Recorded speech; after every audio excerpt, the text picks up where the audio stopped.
Bonjour à tous, vous faites bien d'écouter la radio. Bienvenue au journal de la CAN sur Kalak FM. À la une de cette édition, CAN Total Énergie Cameroun 2021, les premiers qualifiés en quart de finale sont connus depuis hier.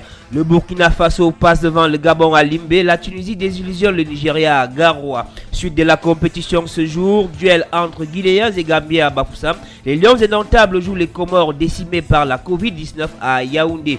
Et puis, en fin de journal, nous allons recevoir Daniel Padovani, l'entraîneur des gardiens de but de l'équipe des Comores et l'invité du journal.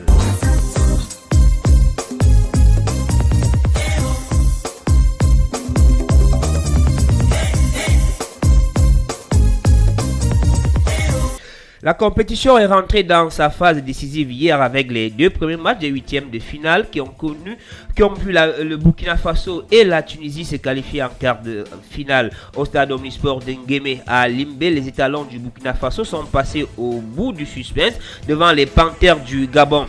Le film de cette rencontre à rebondissement est retracé par Rex Afro. Burkina Faso, are they going? Are they going? Are they going? Yes, they are! Ismaila Ouedraogo kicks Burkina Faso into the quarterfinals of the ongoing Africa Cup of Nations. After failing to settle the game in regular time, both Gabon and Burkina Faso dragged each other to 30 minutes of football, then to the lottery of the sport kick. 9 penalty kicks were taken by each team, Gabon failing to convert 3, whilst the Stallions of Burkina Faso scored 7. The game had lots of drama as 10-man Gabon got a late equalizer at the 90th minute to extend playtime.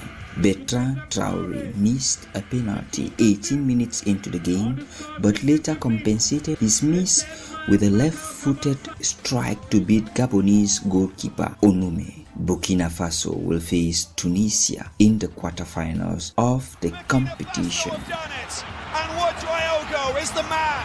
He came on as a sub and he will now walk proudly high. Et voilà, réaction d'après-match. Nous écoutons d'abord Jean-Joël à Monomé. Le gardien de but gabonais a été impressionnant durant la rencontre d'hier. On était maintenant à 1-0. Moi, je croyais toujours qu'on pouvait revenir et nous sommes revenus. Malgré que nous étions en prolongation, je croyais toujours qu'on pouvait obtenir cette qualification. Ça fait partie du jeu à tout donner et aujourd'hui, la victoire n'a pas été de notre côté. La victoire n'a pas été de notre côté parce que je sais qu'on pouvait obtenir quelque chose, mais ça fait partie de la... C'est une histoire de mental. Quels que soient les soucis, on avait un objectif à atteindre. On voulait aller de l'avant, on voulait passer ce tour. On voulait montrer que, quels que soient les soucis, on avait dans le groupe, les problèmes, les différences. On voulait montrer qu'on était plus fort que tout cela mentalement et on a réussi à le prouver et je suis vraiment fier du groupe. Il y a eu certains qui nous ont quittés par quelques petits soucis, mais on a pu faire quelque chose. Voilà, courageux Gabonais qui ont tout donné mais ne poursuivons pas la compétition. Chez les vainqueurs, la qualif a été obtenue au bout du suspense et il y a bien de quoi s'en satisfaire. Edmond Tapsoba, défenseur burkinabé. On était très content pour la qualification, même si ça s'est dessiné par les tirs au but. C'est l'essentiel. On est passé pour la prochaine étape. On va essayer de corriger les erreurs qu'on a et améliorer l'équipe. On n'a pas pu tuer le match. On a raté beaucoup d'occasions et vers la fin de la partie, on a cassé un but sur un corner. Mais après, on a essayé de se galvaniser encore parce qu'on s'est dit que rien n'est perdu. Et c'est vrai que le Gabon a évolué en infériorité numérique, mais c'est une bonne équipe, ils savent jouer au foot. Et je peux dire qu'on s'est bien assuré. Tant qu'on gagne, on y croit toujours et on a des rêves à réaliser. Donc on va essayer d'aller jusqu'au bout et essayer de faire plus que nos grands frères. On va essayer de regarder les vidéos de la Tunisie, essayer de voir leurs points faibles et essayer d'en profiter. La Tunisie, c'est une bonne équipe. Je n'ai pas suivi le match contre le Nigeria, mais je me dis qu'ils ont très bien joué. Et parce que le Nigeria était une grande équipe que tout le monde s'attendait à ce qu'ils arrivent en finale, qu'ils passent le cap des huitièmes de finale. Et s'ils ont pu éliminer le Nigeria, c'est qu'ils ont une grande équipe. Nous aussi, on est qualifiés aussi. Je me dis que ça sera un bon match. Et à la fin du match, on espère sortir vainqueur. Voilà, Edmond Tapsoba, le défenseur des étalons du Burkina Faso qui se projette déjà sur le match des quarts de finale dans les prochains jours. En attendant donc la prochaine étape, on va tout simplement dire que l'ambiance dans le vestiaire des étalons était plutôt colorée hier. Écoutez plutôt. On a raté un tir. Dieu était avec nous. À la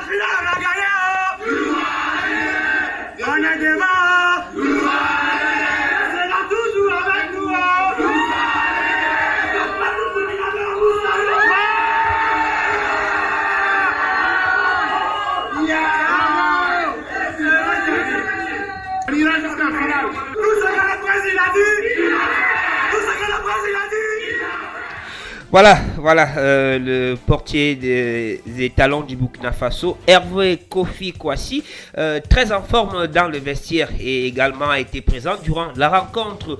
Coup de tonnerre dans l'autre match des huitièmes de finale, la Tunisie est allée mettre un terme à l'hégémonie nigériane au stade Omnisport Rumde Adjia à Garoua, décimé par la Covid-19 avec 7 joueurs testés positifs et absents de la rencontre. Les Aigles de Carthage ont à la grande surprise battu les Super Green Eagles 1-0 après une première période qui a dévoilé une équipe nigériane sans inspiration, embêtée par la Tunisie qui a réussi à l'empêcher de développer son jeu. Le Nigeria est passé à la trappe au retour des vestiaires. Youssef Sakni a trouvé le chemin du but 2 minutes seulement après la reprise. Le Nigeria, mené pour une fois dans la compétition, n'a pas pu revenir au score malgré les nombreuses tentatives de Ndindi, Simon Moses ou encore Oumar Sadik lancés dans la bataille. Un malheur ne venant jamais seul, les Super Green Eagles vont perdre Alex Iwobi, expulsé suite à un carton rouge direct à la 66e minute. L'attaquant d'Everton venait de prendre la place de Kelechi Iheanacho depuis 7 minutes seulement. La Tunisie s'impose finalement 1-0 grâce à l'exploit de son attaquant de 31 ans.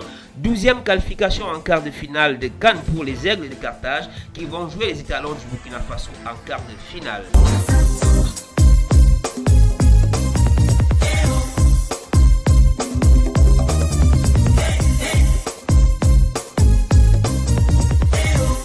Suite des matchs des huitièmes de finale ce lundi, 2 matchs sont au programme au stade de Kwekong à Bafoussam. La Guinée de Kaba Diawara affronte la Gambie de Tom Saintfield.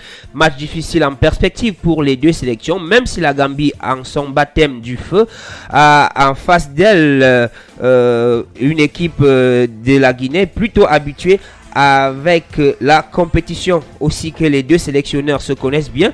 Nous les écoutons ce matin. D'abord, Kaba Diawara, sélectionneur du Sili national de Guinée. C'est un huitième de finale de Cannes. Eux, c'est leur première fois. Moi, je connais le coach Tom. Il faut se méfier de cette équipe-là. Et malheureusement pour lui ou pour moi, après le match, ils sont devant nous. Donc, on est obligé d'essayer de les prendre parce que c'est la suite. Mais on les a observés un petit peu, on les connaît. Ils ont de très bons joueurs. On n'en parle pas forcément parce qu'il n'y a pas forcément de stars. Mais c'est des joueurs qui jouent dans leur club, qui sont bien organisés. Une équipe assez défensive, mais qui sort très bien en contre. Donc, c'est à nous de faire attention, de prendre en compte tous ces paramètres-là et de bien se préparer parce qu'eux aussi, ils ne vont pas nous faire de cadeaux, bien entendu. On cherche à ajuster un petit peu. On cherche à chercher les joueurs qui pourront les contrer. Bon, c'est de la mayonnaise interne, mais on travaille beaucoup là-dessus pour être au top.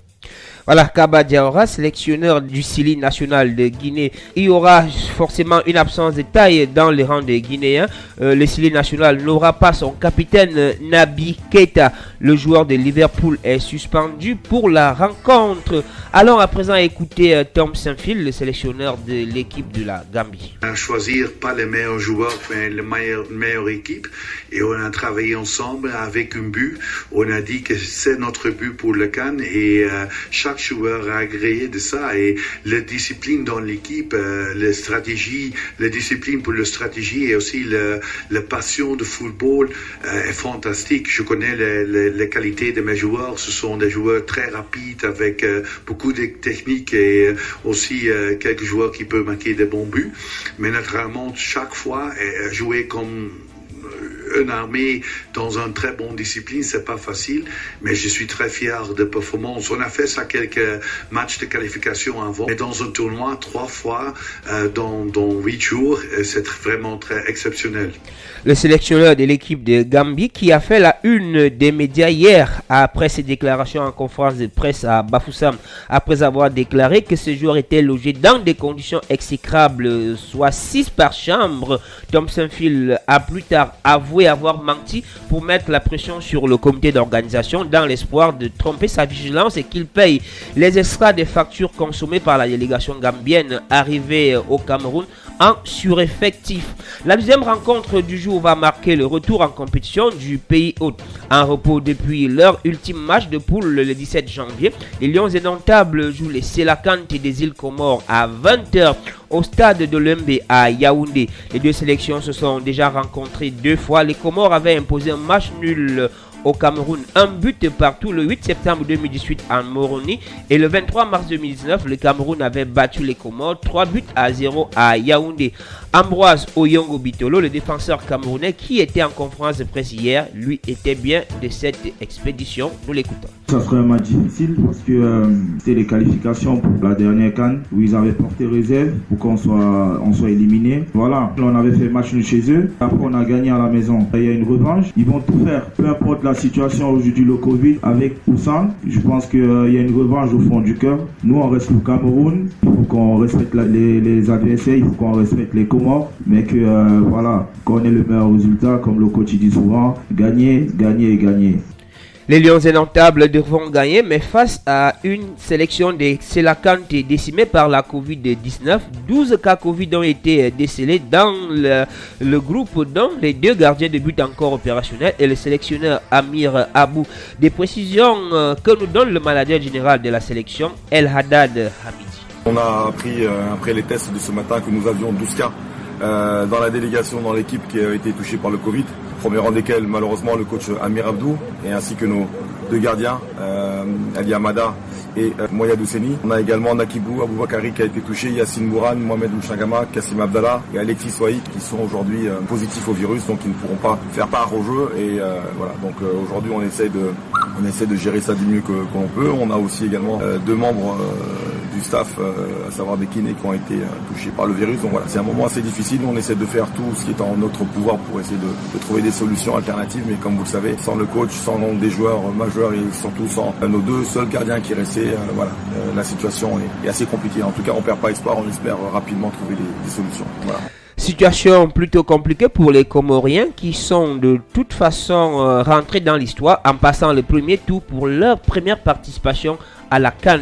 Najim Abdou est le capitaine des Sélakanté. D'être là où on est aujourd'hui, c'est une grande chance. On en est conscient. Personne n'aurait pensé que le Comore serait à ce stade de la compétition. Donc on n'a pas besoin d'extra motivation pour ce genre de match. Donc on va jouer un 8e de finale contre le Cameroun, une des plus grandes nations de ce continent. Donc voilà, c'est simple, l'état est simple. Donc on essaie de se préparer malgré tout, en espérant que ce match va bien se dérouler pour nous et qu'on va faire du mieux possible. Dans ça, nous, voilà, on va tout sur le dernier match. En prenant les 2 premiers, on savait qu'on n'avait plus rien à perdre. Donc on a essayé d'être relâché pour donner des difficultés à cette équipe ghanéenne. On savait que c'est une très grande équipe et on a eu une issue favorable. Donc tant mieux. Après, on s'est dit que la suite, ça sera que du bonus. Donc on attendait les résultats impatiemment et c'est sûr que l'issue a été favorable, donc on était très contents, très fiers. Maintenant on sait que le plus dur reste à venir, mais voilà, nous on continue à avancer et on verra où on s'arrêtera. Voilà, Najim Abdou, le capitaine des Sélakanté des îles Comores. Le Cameroun, lui, a réussi à éviter le piège de la Covid-19 jusqu'ici. Ambroise Oyongo Bitolo nous en donne le secret. Personne n'aimerait vivre là-bas. Je pense qu'on est loin de la ville et on fait attention. Il n'y a pas de sortie, il n'y a pas de visite. Le médecin, il fait ce qu'il a à faire. Et nous aussi, on fait attention parce qu'on sait qu'on a besoin de tout le groupe pour pouvoir finir la compétition. Donc les cas Covid, c'est pas nous, c'est nous, on fait attention et le doc aussi fait son travail. Voilà, Cameroun-Comores, c'est ce soir à 20h au stade de Lembe à Yaoundé. Comment les Camerounais de la ville de Yaoundé entendent vivre la rencontre? Que pensent-ils de leur sélection? Henri Baïha a capté les réactions de quelques-uns. Je serai au stade, bien sûr. Je suis obligé d'être au stade parce que je suis un Camerounais, je dois supporter mon pays. Je suis un Camerounais 100%, donc je ne sais pas pourquoi je dois refuser pour aller au stade. J'ai déjà mes billets depuis avant-hier. Je compte aller pousser les lions. Nos poulains ont besoin de nous, le public. Je préfère les supporter comme ça, là, en distance, donc devant la TV. On doit leur donner une force pour un peu peut les encourager à gagner. Je vois le Cameroun marquer au moins 3 buts en première mi-temps. Et je le sais parce que le Comore est déjà déstabilisé. Moralement, vu les joueurs qui ont été testés positifs. Le Cameroun va bien sûr gagner, même 3-0, 4-0. Je crois bien que le Cameroun gagnera ce match. Qu'ils vont mettre au moins 3 buts, 3-0 ou 3-1. C'est-à-dire, Aboubakar Bensa, bien sûr, je crois qu'il va encore doubler. Même Toko Ekambi, il a encore un but. Car on ne peut pas simplifier aussi le Comore. C'est une équipe quand même forte. Le score là, c'est 4-0, c'est le pleur. Le Cameroun est gonflé à bloc. On va remporter la rencontre haut la main parce que cette CAN, nous avons mis du paquet pour cela et nous devons la remporter.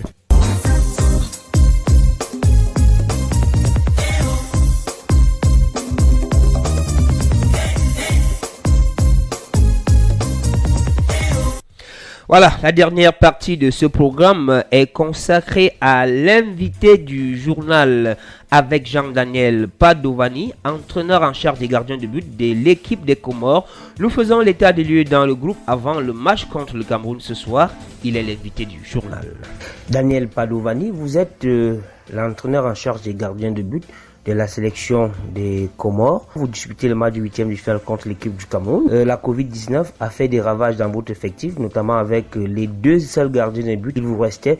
Dites-nous un peu comment vous allez faire pour jouer le match de cet après-midi. C'est une situation particulière, on ne va pas le cacher. C'est vrai que quand on a eu ces cas de Covid dans les 2 gardiens, en ayant un gardien blessé, on a été étonnés. Voilà, on s'est de suite remobilisé pour se remettre au travail et pour trouver les meilleures solutions possibles. Il y a des règles, elles sont établies depuis le début. Donc nous, notre rôle en tant que coach et que staff, c'est de trouver les meilleures solutions possibles. Donc là, à l'heure actuelle, on ne va pas vous le cacher, on va vous expliquer comment ça s'est passé. On s'est vu avec Jamal directement, le directeur sportif, avec le coach, avec Younes, entraîneur adjoint. On a échangé. Jamal et Amir ont décidé de rassembler tous les joueurs valides et de leur mettre à plat la situation. Voilà, donc pour trouver le gardien, la première des choses c'était qu'il fallait que ça vienne d'eux. Voilà, donc c'est ce qui s'est passé. On a eu des potentiels gardiens. Voilà, c'est assez cocasse, on rigole. C'est assez cocasse parce qu'on préfère le prendre comme ça. Maintenant, on va se battre avec nos valeurs, avec tout ce qui nous a mené jusqu'ici, jusqu'à présent. Le gardien, on l'a pas encore déterminé, et de toute façon, même si on l'avait déterminé, je le dirai pas, parce que voilà, certains sont capables de peut-être analyser le gardien que je vais dire, la taille, le poids, la vitesse, le truc, donc on va rester dans ce qu'on sait faire nous, on le prend comme on doit le prendre, et puis on verra bien la suite. Que dans l'approche, vous n'avez pas peut-être pensé à une contre-expertise, c'est-à-dire faire d'autres tests, question d'avoir une chance de pouvoir récupérer quelques joueurs qui ont été testés positifs. J'ai déjà un rôle important, c'est celui de trouver un gardien parmi des joueurs de champ. Donc entre un amusement en fin d'entraînement et un match officiel, c'est une grande différence. Alors bien entendu, on ne trouvera jamais le gardien parfait. Mon rôle, c'est celui-là. Après, tout ce qui est test, je laisse les personnes qualifiées et compétentes pour le faire. Je préfère pas rentrer là-dedans sans langue de bois parce que voilà, je me concentre sur ça et j'essaie d'analyser en tant qu'entraîneur le jeu du Cameroun. Et essayer pour le gardien que je vais sélectionner, donner les meilleures réponses possibles, les meilleures solutions possibles. Après, si on arrive à récupérer un gardien, voilà. Mais quoi qu'il arrive, moi je me prépare à ça et puis on verra bien. Voilà, maintenant c'était un match déterminant pour la suite de la compétition, ça se passe à Kit ou double. Dites-nous un peu comment dans tout cela vous vous organisez pour jouer le Cameroun. On est au Cameroun, on vient d'être décelé de 12 cas pour un match contre le Cameroun. On va pas non plus vous donner notre plan de jeu contre le Cameroun. On va essayer d'en garder un petit peu sous la semelle. Après, bien entendu que ça change des choses. Faut pas, voilà, bien entendu. Mais ce qui changera pas, c'est que on rentrera avec les mêmes valeurs qu'on a fait preuve depuis le début que ce que les Comores existent. Je peux vous dire que hier à l'entraînement, il y avait un super état d'esprit, que tout le monde avait la banane. Maintenant, on essaie de positiver le plus possible. On en est là maintenant, c'est par rapport à un état d'esprit, à des valeurs, et puis voilà. Après, on va pas rentrer sur le terrain en étant défaitiste. On va rentrer en essayant de jouer notre va-tout. Vous savez, c'est historique que les Comores se qualifient pour une CAN. C'est historique que les Comores gagnent un match dans une CAN. C'est historique que les Comores se qualifient pour un 8e de finale. C'est historique que les Comores, ou qu'une équipe de football va jouer un match avec un joueur dans les cages. Donc on est dans l'histoire. Voilà, Jean-Daniel Padovani, entraîneur en charge des gardiens de but de l'équipe des Comores. C'était donc l'invité du journal. C'est terminé pour ce matin. Michel Essomba a assuré la partie technique. Achille Foumena, c'est moi. Prenons rendez-vous demain lorsqu'il sera 7h pour une autre édition du journal de la CAN sur Kalak FM.